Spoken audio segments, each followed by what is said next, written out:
7 na po. Mga ate, kuya, pili na kayo. Pwede nang simulan ang pamimili ng mga regalong pamasko sa bazaar na ito sa Marikina.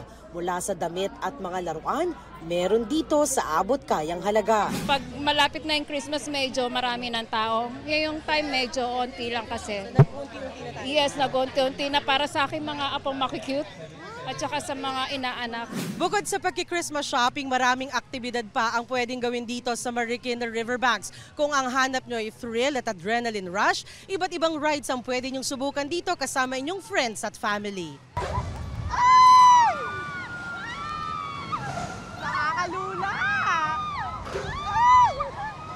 50 to 100 pesos ang presyo ng ticket para sa rides.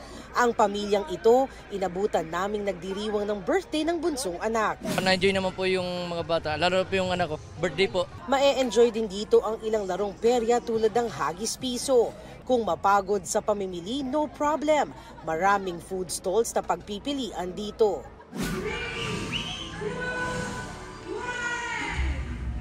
Bida naman ang higanteng Christmas string ito sa Bonifacio Global City. Hitik ito sa ilaw at ornaments gaya ng agaw pansing white bear na ito. Sa paanan ng Christmas tree, may iglo na entrada pala papunta sa isang magical mirror room na IG-worthy para sa holiday photos. May Christmas tree na pwedeng sakyan para libutin ng high street. Tampok naman ang iba't ibang animated Christmas scenes sa kanilang fully integrated displays.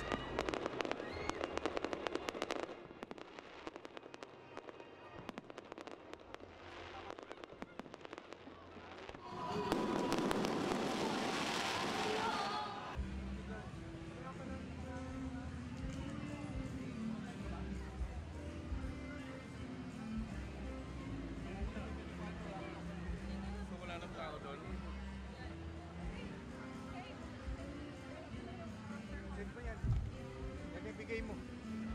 Marami may bigay, ito lang.